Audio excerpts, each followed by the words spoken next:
नाम श्री जी का पुकारो, मिलो करुणामयी से। जय श्री हित हरिवंश। जो आज जो चरित्र है ना, वो एक अद्भुत चरित्र है और इनकी अपनी एक महिमा है। ये बहुत उच्च कोटि के संत हैं। भक्त हरिपाल जी का नाम सुना भी होगा आपने, श्रवण किया भी होगा उनका चरित्र। तो इनका चरित्र बहुत अद्भुत चरित्र है और ये ऐसे संत हैं जो संत भगवान है ना, उनको ही अपना इष्ट मानते हैं, साक्षात प्रभु स्वरूप में यही मानते हैं। और श्री हरिपाल जी का चरित्र बहुत ही रसमय है।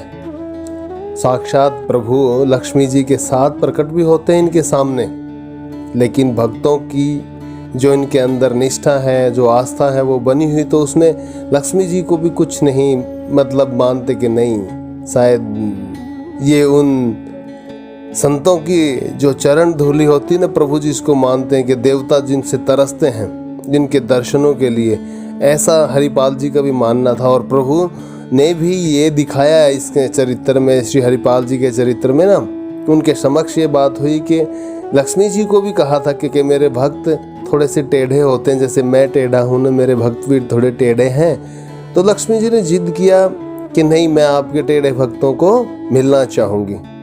तो यही देखने के लिए संतों के चरित्र हैं ही अद्भुत। श्री नाभा जी ने भी श्री अग्रदास महाराज को यही कहा था कि मैं भगवान का चरित्र आप बताओगे तो उनसे प्रार्थना करके ये लिख दूंगा, या जैसा भी आप कृपा करेंगे वैसा हो जाएगा, लेकिन भक्तों को समझना मेरे बस की बात नहीं है। तब अग्रदास महाराज जी ने कहा था कि ऐसे ऐसे है, आप जिस भी संत को पुकारोगे या प्रार्थना करोगे तो सब अपनी अपनी कृपा कर देंगे। तो ये संतों के चरित्र बहुत अद्भुत है और बहुत रसमय भी।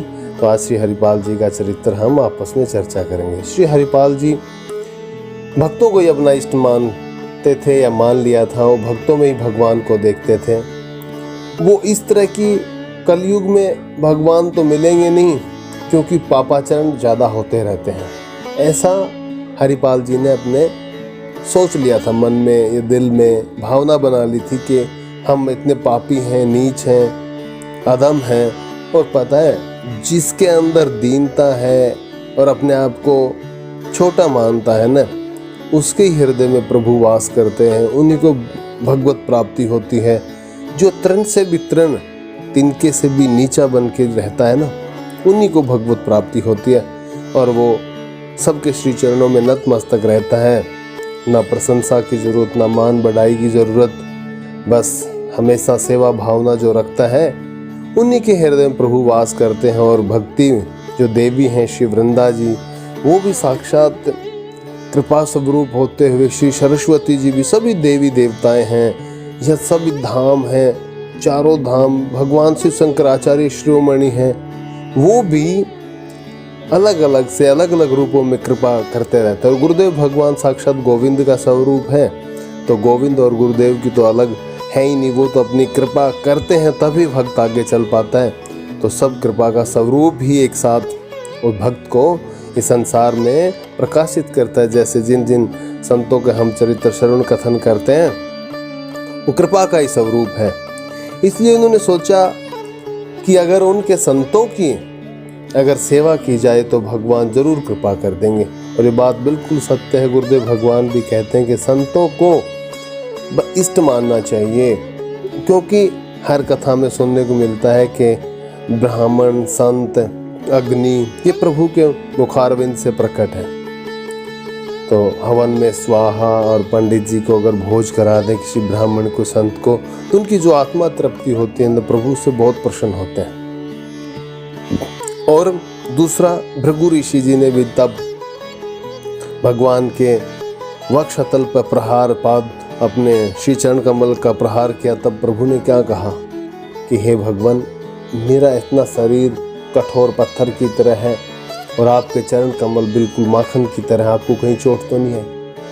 तो जिनकी हम उपासना करते हैं, जिनकी हम वंदना करते हैं, जिनसे हम प्रेम करते हैं, जिनकी सेवा उनकी कृपा से हमारे को प्राप्त है, गुरुदेव भगवान की कृपा से जो सेवा प्राप्त है, तो वो देखो कितना भाव रखते हैं, कितना आदर करते हैं संतों का, वैष्णवों का, ब्राह्मणों का। तो हमें भी करना चाहिए। एक गोपी ने एक कथा में कहा था, एक संवाद में कन्हैया के साथ जब उनकी वार्ता हो रही थी, तो एक गोपी ने कहा कि ये कन्हैया तो बहुत शरीफ है, लेकिन इसके जो सखा है ना, ये उदंडता करवाते हैं, ये कहते हैं, ये भड़काते हैं इसको। तो दूसरी गोपी ने कहा था, जब कन्हैया में वात्सल्य भाव रखती हो, कन्हैया से प्रेम करती हो, तो उनके सखाओं से भी प्रेम करो, तभी तो प्रेम प्रकाशित होगा हृदय में। तो जो गोपी थी वो बहुत अद्भुत, बहुत बड़ी बात, बहुत गहराई की बात कह गई। तो तभी तो भगवान कहते हैं कि गोपियों का जो प्रेम है बहुत उच्च कोटि का, सबसे उच्चतम कोटि का गोपियों का प्रेम है। अनपढ़ थी उद्धव जी को कहते हैं, देख उद्धव भैया, हम तो बिल्कुल अनपढ़ हैं, हमें कोई ज्ञान नहीं है और हम सिर्फ प्रेम करती हैं, और प्रेम क्या होता है क्या नहीं हम समझ नहीं पाते हैं। बस इतना मानते हैं कि ना हमें प्रभु चाहिए, ना कुछ चाहिए, ना हमारे को सुख चाहिए, बस हमारे को वो चाहिए कि हम कन्हैया से बात कर सकें, हम उनसे हंस बोल सकें, सेवा कर सकें। तो ये चाहती थी, और साधक का यही मन में जो आंतरिक भाव होना चाहिए, यही होना चाहिए। वो तो इनकी इच्छा है, प्रिय प्रीतम की इच्छा है कि कैसे रखेंगे, रह लेंगे। हमारी तो कोई इच्छा होनी नहीं चाहिए, बस इतनी प्रार्थना होनी चाहिए कि नित्य प्रति हे लाडली लालजू, आपकी सेवा मिलती रहे, आपके भक्तों की सेवा मिलती रहे, श्री वृंदावन का वास हो जाए, श्री यमुना जी का तट मिल जाए, वहाँ बैठ करके आप मेरे प्रिय प्रीतम के दर्शन करूं। ऐसी भावना हृदय में होनी चाहिए, और संतों की सेवा उच्चतम कोटि की, ऐसा मन में भाव रहना चाहिए जिस प्रकार हरिपाल जी का है। तो पहले अपना सारा धन उन संतों की सेवा में, श्री हरिपाल जी ने संतों की सेवा में लगा दिया, और उसके बाद जमीन जायदाद सारी कमाई वो जमीन को बेच कर साधु सेवा में लगा दिया। इससे भी काम नहीं चला, कहा कि जमीन जायदाद तो बिक गई। जो श्री हरिपाल जी की पत्नी थी, घर में बेटी भी थी, तो कहते हैं कि अब तो कुछ नहीं बचा, कि नहीं अभी ठाकुर जी की बहुत कृपा है ना, घर के क्या कि घर के बर्तन बेच डालो। तो संतों की सेवा करने के लिए घर के बर्तन बेच डाले। अब कहा कि अब बर्तन भी चले गए, कुछ नहीं रहा घर में, तो अब क्या किया जाए। तो देखो, जो निष्ठा है ना, उसको कभी कम नहीं होने देना चाहिए। अपने स्वार्थ के लिए लालच, मोह, कामनाएं, इच्छाएं, ये भगवत प्राप्ति के मार्ग से आपको विमुख कर सकती हैं। लेकिन संत सेवा, भागवतिक सेवा, दूसरों के लिए दया का भाव रखना, ये आपको इस मार्ग से नहीं बल्कि इस मार्ग से और जोड़े रखेंगे।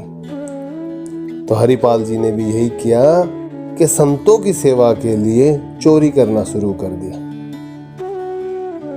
चोरी भी उनके घर जो भक्त नहीं थे, ये उनका नियम था। अगर कोई वैष्णव है तो उनके घर में कभी चोरी नहीं करते थे। अथवा जो विमुख होते थे, नास्तिक होते थे, जो संतों को भला बुरा कहते थे, भगवान है ही नहीं, कहाँ से भगवान आ जाएंगे, ऐसा होता तो सारा संसार का भगवान के पीछे पीछे नहीं घूमता। ऐसी बातें करने वाले बहुत सारे मिलेंगे, अब भी हैं और पहले भी थे। लेकिन ये भी प्रभु की लीला ही है। अगर ये सोचो, आपके हमारे हृदय में, सबके हृदय में प्रभु विराजमान है, तो क्या उसके हृदय में प्रभु नहीं है? वो भी है। बस ये लीला है। जो समझ गया, गुरुदेव भगवान कहते हैं, समझने का फेर है, जिसकी समझ में आ गया वो पार हो गया, नहीं हो गया तो वही नहीं बातों में, इसी चक्कर में घूमता रहता है। वो कौन था, ये क्या था, उसने ऐसा कर दिया, इसने ऐसा कर दिया। और वृंदावन वास करते हुए भी ऐसे मन में दुराचार, ये सब लीलाएं हैं। और जो लीलाओं से पार उतर गया ना, एक चीज अगर उसके दिमाग में बैठ गई कि इच्छा, अगर ये इच्छा शब्द अगर हमारे हृदय में विराजमान हो गया ना, जिस प्रकार प्रिय प्रीतम के श्री चरण कमल है, उसी प्रकार अगर ये विराजमान होगा कि प्रभु की इच्छा है, जो कुछ हो रहा है, बस फिर सब कुछ सरल हो जाएगा। और ताकि उनका भी उद्धार हो जाए। और विमुखों के घर इसलिए करते थे, नाम वो नहीं कर रहे, प्रभु की सेवा वो नहीं कर रहे, संतों की सेवा वो नहीं कर रहे, बुराई कर रहे हैं। उनका भी उद्धार करने के लिए ही उन्हीं के घर चोरी करते थे जो नास्तिक होते थे। ताकि उनका जो बेईमानी का कमाया हुआ जो धन है वो संतों की सेवा में लग जाए और उनका उद्धार हो जाए। और चोरी भी किसकी? आटा, दाल, चीनी, घी, ऐसी, ताकि हलवा पूरी बनाकर साधुओं की सेवा की जाए इसके।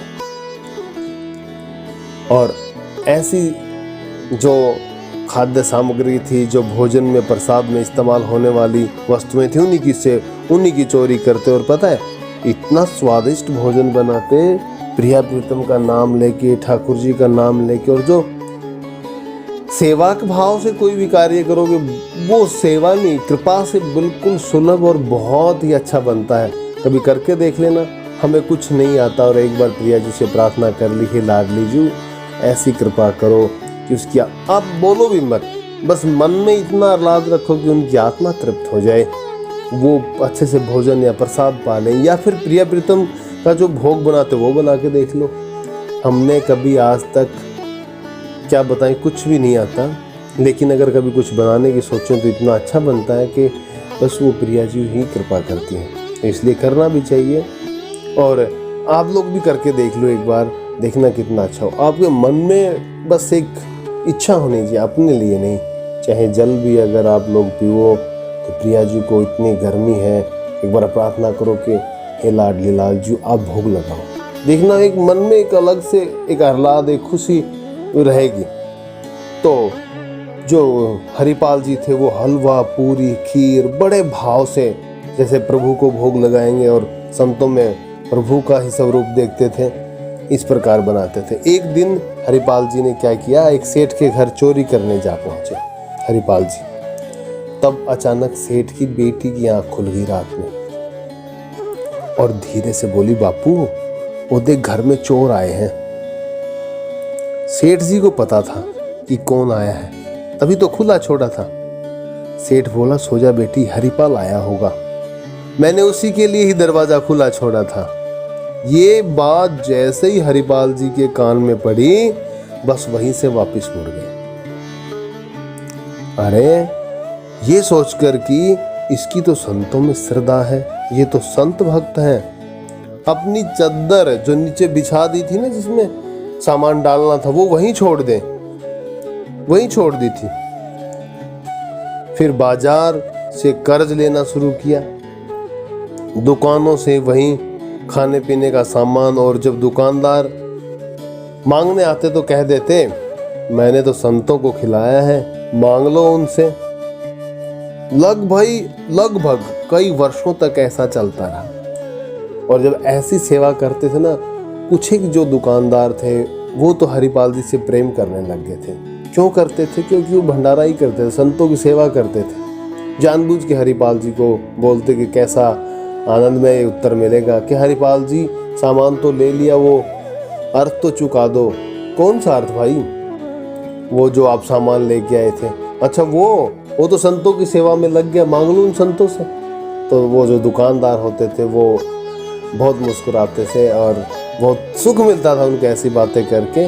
कुछ जानबूझ के कह भी देते थे और कुछ थे जो मेरे जैसे, वो मांगते भी थे। बाद में जब मनाई होता तो फिर क्या करते, वो भी रह जाते चुपचाप, कुछ शर्म के मारे रह जाते कि 2-3 हैं वो मना कर रहे हैं, वो सेवा करते हैं, तो वो भी चुप रह जाते थे। लगभग कई वर्षों तक ऐसा चलता रहा। एक दिन 1000 संत महात्मा इनकी कुटिया पर आ गए, 1000 संत। मगर इनके पास तो कुछ भी नहीं था, कुछ भी। तब इन्होंने मन में तो ये विलाप चलता रहा कि प्रभु इतने दिन आपने सेवा करवा दी, कैसे भी करवाई हो, लेकिन आज बड़े दुख की बात है कि इतने संत महात्मा एक साथ कृपा करने के लिए अधम की कुटिया में आए और मैं इनकी सेवा नहीं कर पाया। और आपके सिवाय मेरा इस संसार में कोई सहारा भी नहीं है, और इस संसार में कोई ये कहे कि मैं अपने बल पे कर सकूं, कोई नहीं कर पाता। आप जिसका करवाते हो उसी का बनता है, आप जिसकी बनाते हो ना उसी की बनती है। हे घनश्याम सांवरिया, आज अपने इस हरिपाल की भी सुन ले और इसकी भी रख ले, जो अब तक संभाला है आज भी संभाल ले।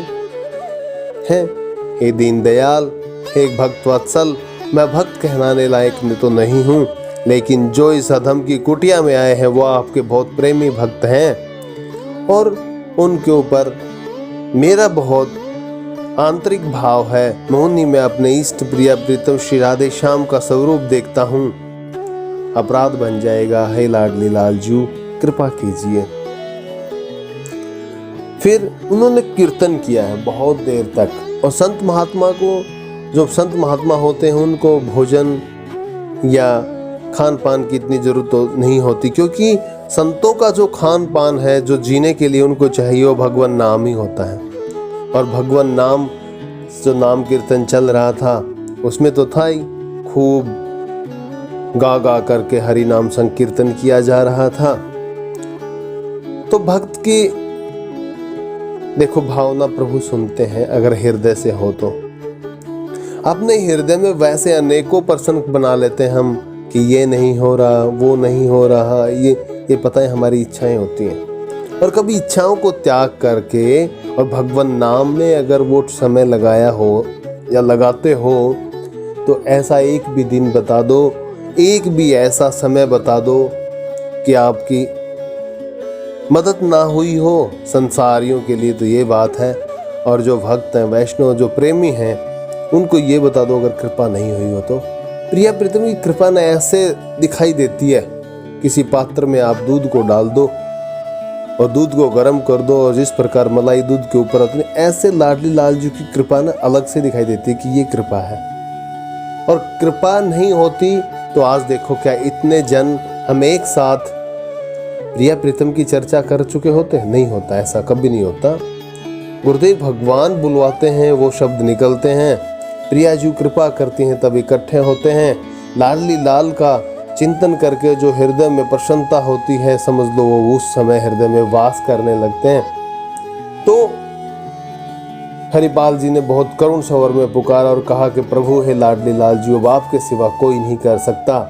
और आज अगर मेरी रख ली ना, जीवन में कभी भी ऐसा कोई भी जिस बात को सुनेगा, जब मैं किसी को बताऊंगा, तो बस ये हो जाएगा कि जैसे मीरा की रखी थी, ऐसे द्रौपदी की रखी थी, तो ऐसे में हरिपाल की भी रख ली थी, एक नाम मेरा भी शामिल हो जाएगा। हे लाडली लालजू कृपा कर दो। बहुत पुकारा, तब देखो सुन ली। तो कहते हैं कि मैं बैठता इसलिए नहीं हूँ राधे कि मेरे भक्त मुझे पुकारे और मैं भाग लूँ, दौड़ लूँ उनकी मदद करने के लिए, वो मेरे प्राण हैं। तो लाडली जू कहती है नहीं आप अकेले नहीं, मैं भी चलूँगी। प्रियाजू तो राई को सुमेरु मानते हैं, बताओ एक राई के बराबर सेवा कर लो। वो कहती कि मेरा बहुत बड़ा भक्त है, मेरी बहुत सेवा करता है। तो लालजू मुस्कुरा करके पूछते हैं कितनी सेवा? कहते हैं कि सुमेरु पर्वत के समान मेरी सेवा करता है।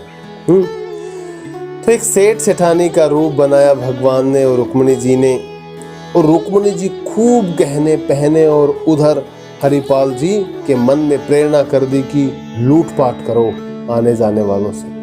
प्रभु ने हरिपाल जी के मन में प्रेरणा कर दी कि इतना जल्दी तो न चोरी हो सकती है दिन का समय, लेकिन एक मार्ग है जहां से यात्री आते जाते रहते हैं, वहां पे जा करके लूटपाट करनी चाहिए, तभी इतने संतों की सेवा हो सकती है एक साथ। तो वहां प्रियाजू जो रुक्मिणी जी थी, उन्होंने कहा कि मैं भी आज प्रभु आपके साथ चलूंगी। तो कहा कि देखो मेरे भक्त न बहुत टेढ़े हैं, और मैं भी टेढ़ा, मेरे भक्त भी टेढ़े, मेरी हर चीज टेढ़ी है, आप मत चलो, मैं अकेला ही ठीक हूँ। नहीं नहीं मैं भी चलूंगी। तो देखो ठाकुर जी कैसी प्रेरणा करें, अरे आप लक्ष्मी हो तो फिर आप थोड़ा सा सज धज तो लो, आप उस स्वरूप में आओगी, नहीं तो फिर कैसे क्या होगा। जानबूझ करके ठाकुर जी लक्ष्मी जी रुक्मिणी जी को ना श्रृंगार करवा रहे हैं, ताकि वहाँ हरिपाल जी के मन में ये प्रेरणा कर रखी थी कि लूटपाट करो तो मेरे भक्त का जो कार्य है वो पूर्ण हो जाएगा। अगर जितने ज़्यादा गहने, लक्ष्मी जी हैं तो पूरी श्रृंगार ही करते हैं आभूषणों से, तो सब कुछ लूट लेगा और उसका भंडारा पूरा हो जाएगा, ये भावना की। तो रुक्मिणी जी ने कहा आज पता नहीं हमारे प्राणनाथ क्यों ऐसी बातें कर रहे, और दिल लगा करके मन लगा के श्रृंगार किया, और जो आभूषण नहीं पहनने चाहिए थे वो भी धारण कर लिए, और जो भी बहुत अच्छे अच्छे थे वो आभूषण। और हरिपाल जी भी वहां लूट करने के माध्यम से चल दिए। फिर क्या था, हरिपाल जी हाथ में लठ लेकर वन की ओर जिस रास्ते से यात्री आते जाते थे बैठ गए कहीं, इलाका देख करके, एरिया देख करके कि यहाँ से आते जाते हैं। जब तक भगवान अपनी लक्ष्मी जी के साथ सेठ वाले रूप में सिर पर हीरे मोतियों के बक्से को रखे हुए आ गए, मोटा सा ऐसा स्वरूप बनाया, बड़ी बड़ी थोड़ी सी मूछें रखी जैसे पहले सेठ रखते थे, सिर पे बड़ा सा पगड़ मारवाड़ी सेठ होते थे वैसे रख लिया। और हरिपाल जी को जैसे देखा चलते चलते, और प्रभु को पता था कि मेरा भक्त वहाँ इंतजार कर रहा है, तो वहीं बैठा कहीं। देखो भगवान अंतर्यामी हो तो जानते ही सब कुछ कहाँ क्या होना है। तो हरिपाल जी को आगे बैठा पाया और धीरे से कहा, भाई ये वन पार करा दो, हमने सुना है यहाँ कोई हरिपाल नाम का लुटेरा बैठा होगा कहीं। देखो चाहते हैं कि हरिपाल जी ही हैं और हरिपाल जी लूट लें। तो हरिपाल जी ने पूछा, क्यों, ऐसा तो कभी हमने सुना नहीं कि यहाँ कोई लुटेरा होता है। हरिपाल जी सोचते हैं भी सेठ है, मिल गया, प्रभु ने सुन ली पुकार, अभी इसी सेठ को लूट लूंगा, लुटेरा बैठा होगा। तो कहा, हरिपाल जी कहते हैं ऐसा हमने आज तक सुना नहीं है। लेकिन मन ही मन हरिपाल जी हंस रहे हैं और कह रहे हैं, हाँ हाँ हाँ क्यों नहीं।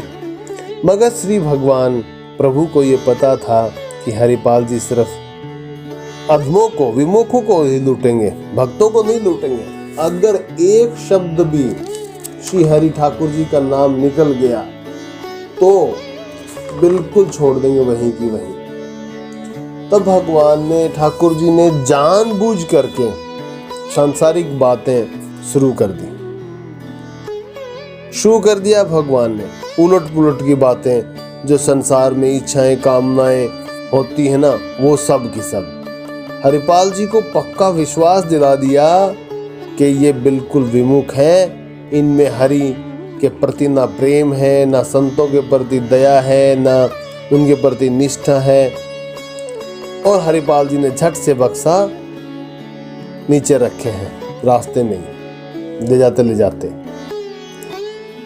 और जैसे बक्सा नीचे रखा, प्रभु बड़े प्रसन्न हुए कि अब हरिपाल जी जो लीला करते हैं वो लीला होगी यहाँ पे।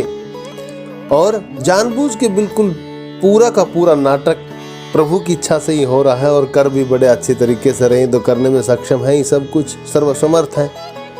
हरिपाल जी ने लाठी को हवा में इधर उधर ऐसा घुमाया कि जैसे मैं इधर उधर घुमाऊं, ना वार कर रहे हैं ना मार रहे हैं, क्योंकि संत है ना, तो संत किसी का अनिष्ट थोड़ी चाहते हैं, बस ऐसा कर रहे हैं कि मैं ऐसा कुछ ऐसा कर दूं ये डर जाएं और सब कुछ लूट लो और ना इनको कुछ हानि हो। तो बिल्कुल ऐसे के जैसे लगेगी, लेकिन मार नहीं करें। भगवान ने डरने का नाटक भी कर लिया ताकि रुक्मणी जी और डर जाएं। रुक्मणी जी से भी कह रहे हैं, तुमको अलग से कहना होगा कि उतारो सारे गहने, ये लुटेरा है, लूटने की ही तो प्रेरणा से ये पर सब कुछ कर रहा है, जल्दी जल्दी उतार दो, नहीं तो जान से हाथ धोने पड़ेंगे आज तो कहा, रुक्मणी जी ने सारे गहने उतार दिए और कहा कि भाई जान से मत मारना और ये लाठी भी मत मारना, तुम तो इतनी तेज से घुमा रहे हो, अगर एक लग गई तो हमारा 1 2 3 हो जाएगा, हम विनती करते हैं जो चाहिए वो ले लो। तो हरिपाल जी ने कहा, जितना का जितना गहना आभूषण है जो भी, सब के सब यहाँ रख दो, हाँ हाँ जल्दी जल्दी। तो रुक्मणी जी से देखो सब कुछ उतरवा दिया, सब कुछ जो आभूषण पहनी थी सब कुछ।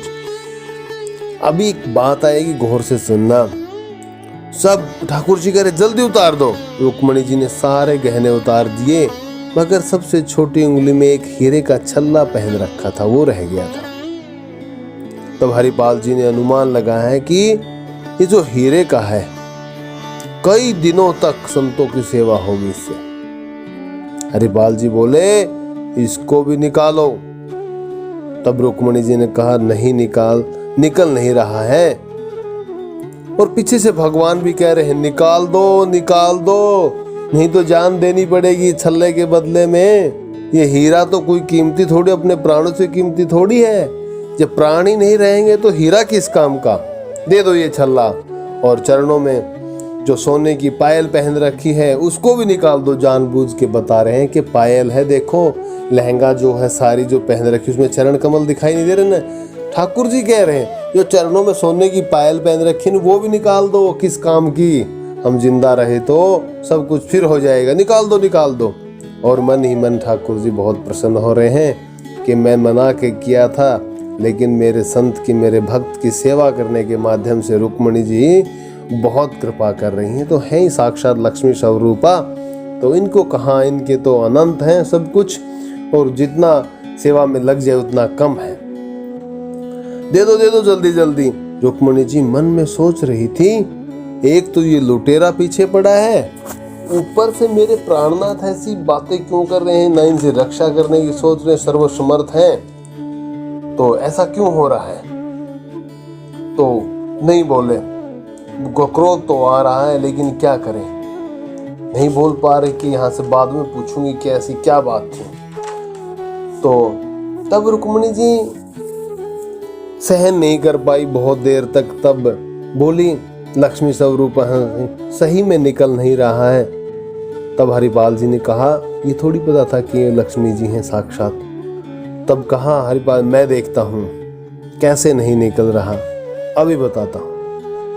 उनको तो बस एक भाव हृदय में बैठा था कि ये हीरे की अंगूठी है, छल्ला है, इससे कई दिनों तक संतों की सेवा हो जाएगी। बस कामना, सामने लक्ष्मी जी उनको देख ही नहीं रहे हैं, उनके स्वरूप को पहचाना ही नहीं, नजर भर के देखा ही नहीं है, क्योंकि किसी की कामना जहां होती वहीं करेगा ना। उनकी तो संत सेवा में कामना थी, तो बस ये सोच रहे थे कोई भी ऐसा आभूषण हो जिससे सेवा हो जाए। सामने भगवान खड़े हैं लेकिन नहीं है मन में, लक्ष्मी जी खड़ी है लेकिन नहीं दर्शन कर पा रहे हैं, बस सेवा में भाव है। तो ये कहकर रुक्मणी जी की ना उंगली मरोड़ दी। देखो लक्ष्मी जी की उंगली मरोड़ दी। लक्ष्मी जी और रुक्मणी जी में कोई भेद नहीं है, लक्ष्मी जी का ही अवतार रुक्मणी जी है। तब लक्ष्मी जी को गुस्सा आया, बहुत क्रोधित हो गई, और जैसे ही देखो एक तो देवी हैं, ऊपर से माता स्वरूप में, कि इसको बहुत हो गया है, अब इसको श्राप दे दूंगी। भगवान तो जानते थे, जैसे ही लक्ष्मी जी श्राप देना चाहा तो देखो मुंह पे हाथ लगा दिया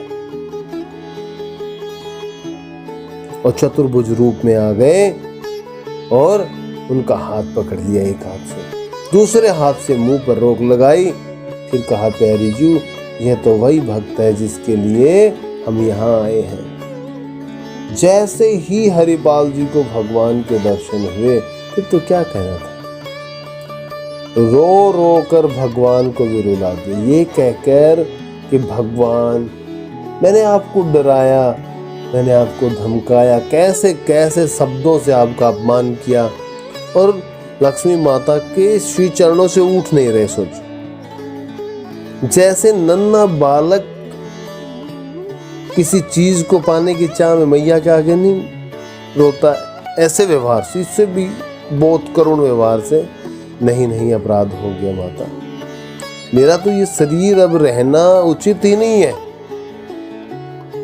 आज आप मुझे इस संसार में अब रहने का कोई अधिकार नहीं है, मैं अपने आप को आपके समक्ष तो क्या इस संसार में बस जीने लायक नहीं हूँ मैं अभी। जितने इस संसार में मुझसे कोई बुरा, कोई पापी, कोई राक्षस, कोई नीच प्रवृत्ति का कोई नहीं है। सामने लक्ष्मी जी खड़ी हैं और मैं अधम पापी आपको पहचान भी नहीं पाया, सिर्फ कामनावश आपका अपराध करता रहा।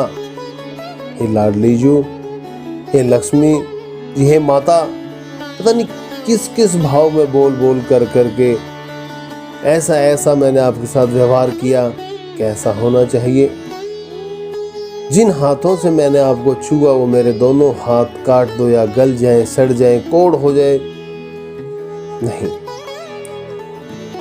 प्रिया प्रीतम लक्ष्मी जी किसी नेत्रों से ना ऐसे आंसू बहने लगे। हरिपाल जी की इतनी करुण पुकार देख करके अपराध तो हो गया है, लेकिन प्रभु ने जब भावना को समझाया रुक्मिणी जी को, लक्ष्मी जी को, तब इनको भी ये अफसोस हुआ कि नहीं, सह लेना था, ये तो इनकी तो कोई स्वयं की तो कोई इच्छा नहीं है,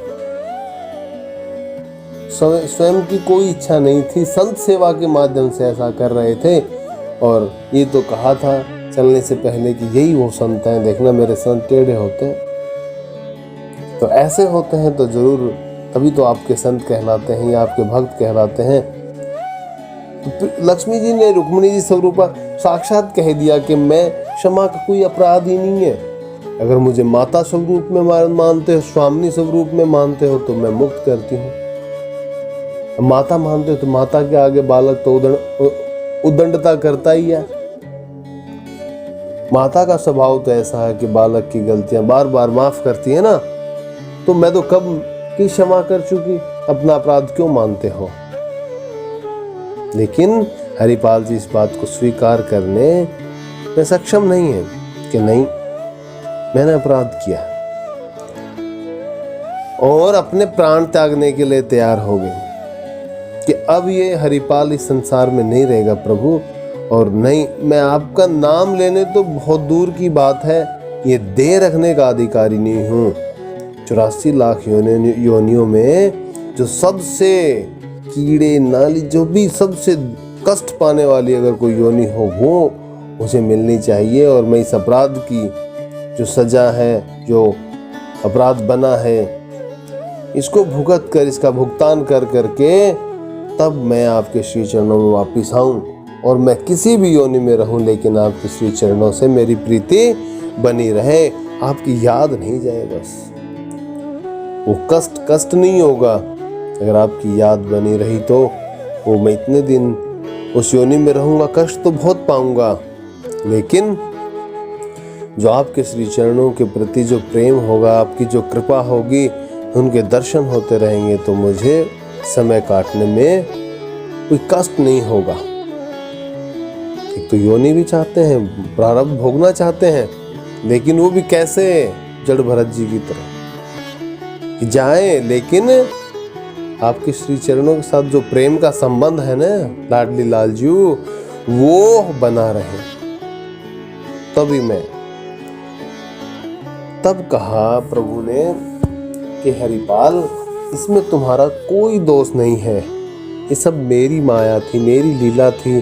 क्या आपने पुकारा नहीं था कि संत सेवा के लिए, हे प्रभु ईश्वर, हे दीनदयाल, क्या ऐसी प्रार्थना नहीं की थी?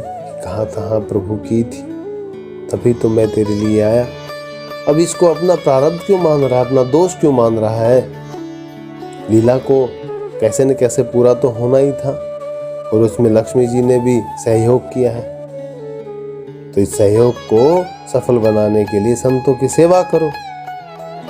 और माता लक्ष्मी भी हरिपाल जी को बालक की तरह, जैसे माता बालक को सहलाती है, ऐसे कभी मुख कमल पे, कभी सिर पे हाथ से सहला रहे। सोचो लक्ष्मी जी के कितने हस्त कमल कोमल होंगे, कितनी ममता दुलार। तो वहाँ ठाकुर जी के नेत्रों से आंसू, लालजू महाराज के नेत्रों से आंसू, यहाँ लक्ष्मी जी के नेत्रों से आंसू भक्त के लिए। और हम क्या कहते हैं? हमने तो बहुत माला कर ली भाई, आज 100 माला होगी, बहुत होगी।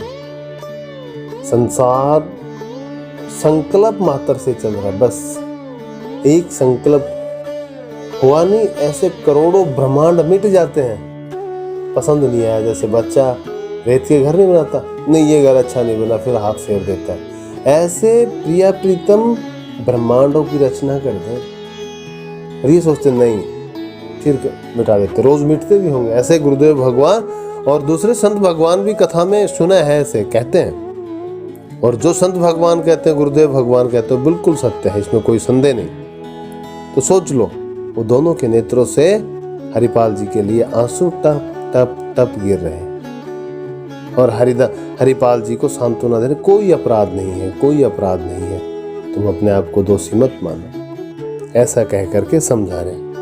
अब ये सारा धन तुम्हारा है, सेवा में लगा दो, आजीवन संतों की सेवा करो।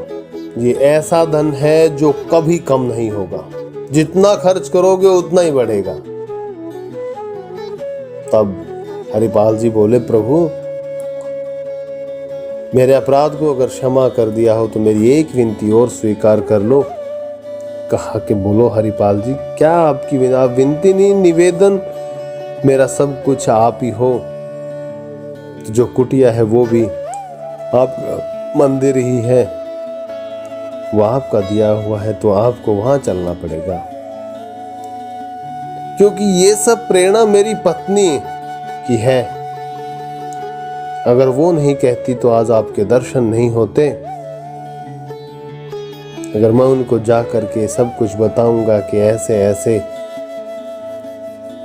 प्रभु ने दर्शन दिए और साथ में लाडली स्वरूपा श्री लक्ष्मी जी दर्शन देकर कृतार्थ कर गई, और ऐसा एक संत सेवा के लिए उपहार भी भेंट करके गई हैं कि जितना खर्च करोगे उतना बढ़ेगा, तो मेरी धर्म पत्नी को बहुत कष्ट होगा, दुख होगा, क्योंकि उन्हीं की कृपा से आपके दर्शन हैं। तब हरिपाल जी एक सिंहासन लाए, देखो,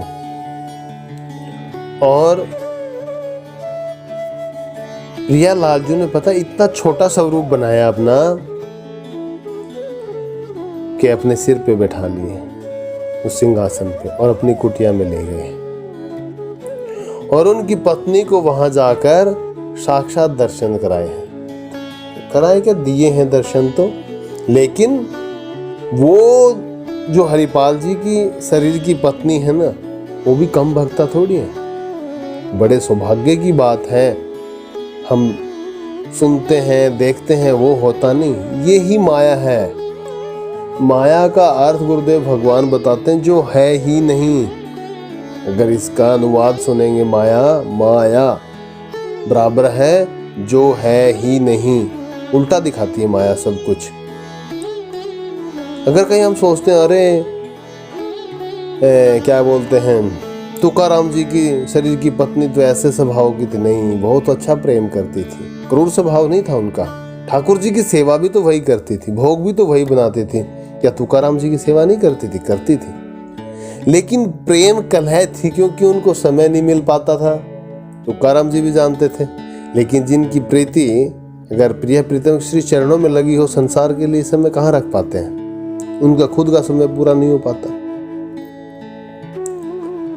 तो ऐसा नहीं है कि ये तो हरिपाल जी का बड़ा सौभाग्य था कि उन्हीं के जैसी अर्धांगिनी प्रिया प्रीतम की कृपा से मिली थी, तो वहां जाकर साक्षात दर्शन दिए हैं। और प्रियाजू के साथ और हरिपाल जी ने, उनकी धर्मपत्नी ने आखिरी दिन तक संतों की सेवा की।